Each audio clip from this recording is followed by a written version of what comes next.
Selamat siang semuanya, kami dari kelompok 1. Saya bersama partner saya, Miftah, dan saya, Reski Aldrian.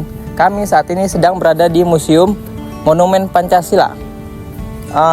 Tujuan kami di sini untuk menjelajahi dan menginterview tentang apa aja yang ada di museum ini dan tentang sejarah-sejarahnya.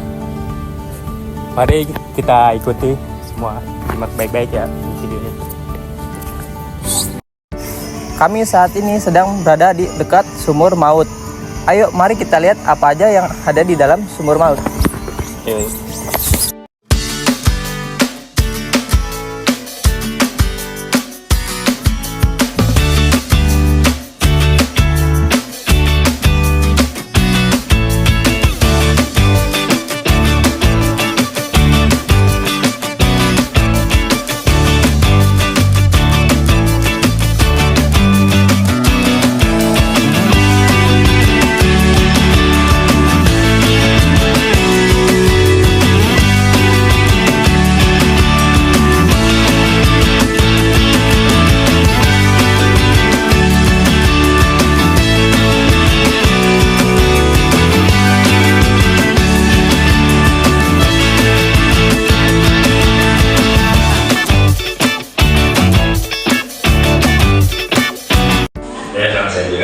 Kami dari Universitas Bina Dharma izin memperkenalkan diri terlebih dahulu.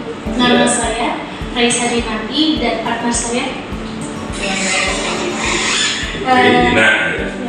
kita di sini ada tugas wawancara jurnalistik mengenai monumen serta peristiwa sejarah Lubang Buaya yang menjadi saksi bisu di 30 SPKI. Iya. Saya ingin bertanya Bapak, bisa Bapak ceritakan apa yang sebenarnya yang terjadi di Lubang Buaya pada tahun 1940? Baik ya, untuk yang terjadi di Monumen Pancasila Lubang Buaya ya pada tahun 1945 tentunya merupakan peristiwa yang sangat besar ya buat bangsa kita, di mana di tanggal 30 September yang kita kenal dengan 30 SPKI itu ya adalah terjadinya penculikan dan pembunuhan yang dilakukan oleh Partai Komunis Indonesia terhadap para perwira ya, 6 perwira tinggi dan 1 perwira angkatan darat ya, yang menjadi korban penculikan dan pembunuhan yang kita kenal peristiwa G30 SPKI. Selanjutnya, apa alasan dipilihnya Lubang Buaya sebagai lokasi peristiwa tersebut? Kan banyak faktor-faktornya selain di sini. Kalau untuk lokasi kenapa di Lubang Buaya di sini ya maksudnya ya, kita ya sebetulnya saya juga nggak tahu kenapa di sini gitu ya. Namun mungkin ya bukan mungkin lokasi di sini itu ya sebelum peristiwa G30 SPKI ya. Sebelumnya Partai Komunis Indonesia itu sudah melakukan latihan-latihan militer ya, di sini itu diperkirakan pada bulan Juli Agustus itu mereka sudah melakukan latihan secara militeran di sini di lokasi Lubang sini. Kemudian tempat ini ya memang jauh dari keramaian ya kan, jauh dari jalan raya dan raya besar itu. Kemudian tempat ini juga ya sepi gitu ya, jadi aktivitasnya cukup tidak terpantau secara langsung ke dunia luar, mungkin seperti itu ya. Lanjut. Bagaimana situasi setelah peristiwa itu terjadi?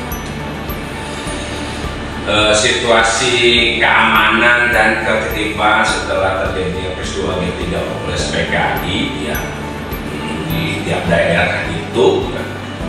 Karena ini maksudnya setelah terjadi penculikan dan pembunuhan kemudian dilakukan pengejaran penangkapan terhadap para pelaku gerombolan PKI tersebut ya, sehingga situasi cukup mencekam, ya banyak terjadinya pembunuhan ya, karena bangsa kita dan khususnya masyarakat itu sangat ingin ya PKI itu dibubarkan. Artinya bagi mereka yang sudah menjadi anggota PKI ya terjadi banyak berbagai macam pembunuhan ya, seperti itu.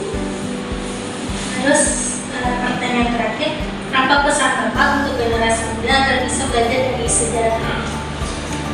Saya tidak berpesan ya, karena juga saya tidak tidak mau disebut orang yang paling apalagi tidak berpesan. Artinya kita Setelah peristiwa itu situasi keamanan dan ketertiban setelah terjadinya peristiwa G3 oleh PKI ya di tiap daerah itu ya. Karena ini maksudnya setelah terjadi penculikan dan pembunuhan kemudian dilakukan pengejaran penangkapan terhadap para pelaku gerombolan PKI tersebut ya, sehingga situasi cukup mencekam ya, banyak terjadinya pembunuhan ya, karena bangsa kita dan khususnya masyarakat itu sangat ingin ya, PKI itu dibubarkan. Artinya bagi mereka yang sudah menjadi anggota PKI ya terjadi banyak berbagai macam pembunuhan ya, seperti itu. Terus pertanyaan terakhir, apa pesan Bapak untuk generasi muda agar bisa belajar dari sejarah?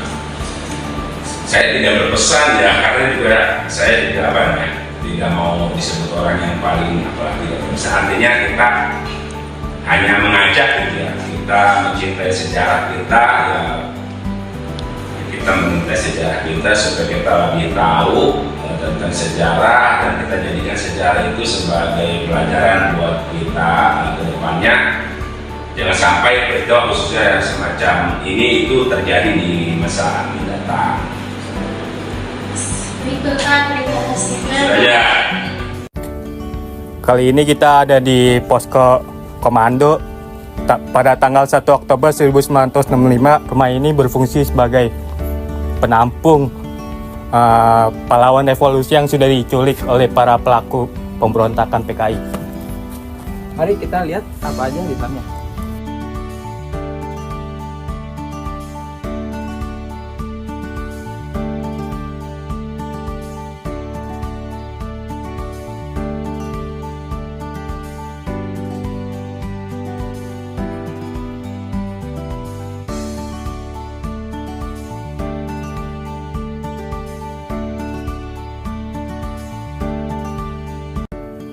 Sekian dari kami, video dari kami yang sudah menjelajahi dan mewawancarai pengelola dari Museum Pancasila Sakti. Dan ada sebuah teks yang akan dibacakan oleh Reski.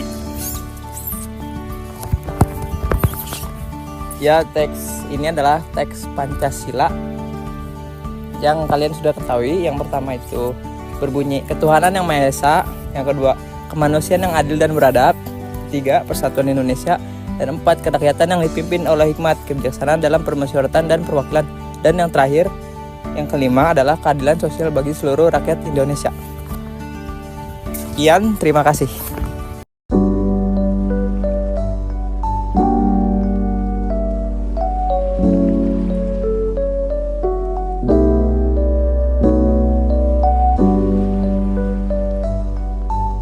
Untuk memberi warna. Nah, pertama kita buat dulu ini polanya.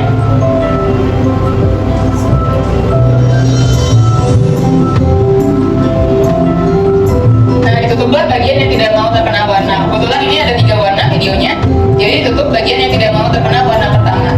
Setelah itu disulut ke warna yang pertama ini warna merah. Nah, lalu direbus supaya lilin malamnya ini hilang. Nah, kalau sudah ditutup lagi bagian yang tidak mau kena warna kedua.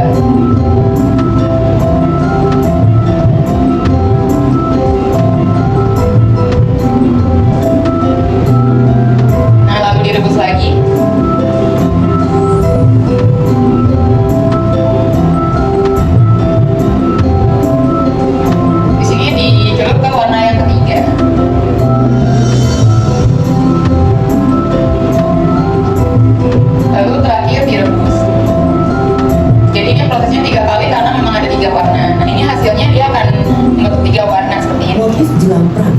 Kebenaran biasa digunakan oleh ibu yang sedang hamil. Iya, jadi dia maknanya itu kasih sayang, kesabaran dan harapan seorang ibu untuk anaknya. Jadi walaupun keren, kita harus tahu nih makna balik yang kita pakai itu apa. Iya, jadi mempermudah. Jadi kita celup dulu nih, kalau lilin malam wajahnya seperti itu, datar. Jadi beda seperti untuk yang batik tulis. Dan selanjutnya itu setelah dicelup kita stempel ke kain ini. Biasanya tuh yang membuat ini bapak-bapak karena harus lama berdiri dan cuttingnya itu cukup berat. Kalau batik tulis biasanya yang membuat itu ibu-ibu karena harus pelit.